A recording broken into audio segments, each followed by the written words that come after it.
Hey everybody. So there's been a few trades going on around the NHL over the last couple of days, but most of them have just involved minor league players and haven't been a big deal. But one that is certainly an NHL level deal and a pretty big trade happened yesterday. Involves the Carolina Hurricanes and Minnesota Wild. The Minnesota Wild have traded Nino Niederreiter to Carolina for Victor Rask, 1-for-1. And this is a deal that I look at and I see both.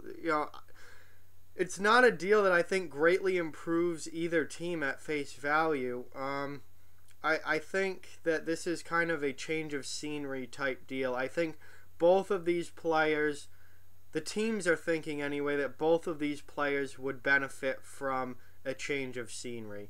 Nino Niederreiter has been, quite frankly, a disappointment for pretty much his entire NHL career. He was absolutely god-awful in New York with the Islanders, who drafted him. He only lasted really one season with the Islanders, and he was gone. He was an absolute huge disappointment there.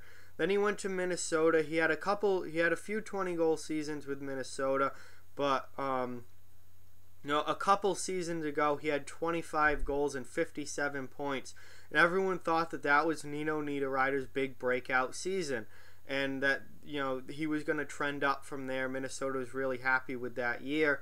And then last year he fell back under 20 goals with 18, his point totals fell back into the 30s, and he became a disappointment again. So far this season, in 46 games played, Niederreiter has 9 goals and 14 assists for 23 points. So once again, he's on pace for less than 20 goals and going to finish probably around 40 points. Not good enough for what Nino Niederreiter was expected to be. So Minnesota's obviously got sick of him, got sick of waiting, and he continues to be a disappointment, and they obviously moved on from him. So they send him to Carolina for Victor Rask, who has only played 26 games this season. He's coming off a major injury, but he's been back now for a while, 26 games. And in those games, he only has 1 goal, 5 assists for 6 points. So the offense clearly is not there for Rask at this point. Rask is a guy who's never scored more than 50 points in a season. So I really don't know what Minnesota was looking for when they got Rask, other than maybe some center depth. With Niederreiter being a wing and Rask being more of a center, maybe they're looking for center depth. Or maybe they're just hoping that a change of scenery helps Rask. And I think when I look at this trade, that's really what I see, is two players that could maybe get a boost from a change of scenery because they weren't doing very well where they were. Again, Niederreiter just disappointing throughout his career. Rask, he's not that big of an offensive producer. So I think with this trade, both teams are just kind of hoping that getting these guys in new situations, in new teams,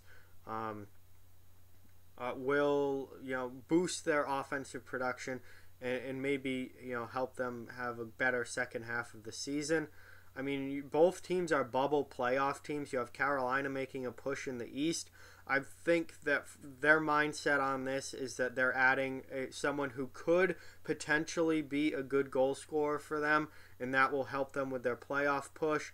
And then Minnesota, a bubble playoff team in the West, they're looking at this and saying maybe some more depth down the middle will really help us. If Rask can be a solid third-line center, then that will give us some depth and some solidify the middle of their lineup up front. So again, I don't see where this drastically changes things for either team. I think that there's upside potential in both situations, but again, this seems more like a hope trade for both sides, where they're just like, I hope that getting them on a new team and a change of scenery will help these players, because they really haven't done a whole lot in their previous situations. Rask, almost nothing offensively. Niederreiter, under 20 goals pace again this year. Huge disappointment. So we'll see what happens. You really can't call a winner out of this. This just seems to be a hope move on both parts. And guys that their respective old teams probably wanted to move, and they're hoping that their new teams are hoping that they can somehow get a boost and maybe give them some depth in the lineup. So with that, like, comment, share, subscribe, follow on social media, check out offthewallhockey.com. All those links are down in the description below. If you'd like to also support the channel financially through Patreon or the merchandise store, those links are down in the description as well. Keep spreading the word about this channel. Let's keep this thing growing. Thank you very much for watching. Hope you enjoyed the video, and I'll talk to you guys soon.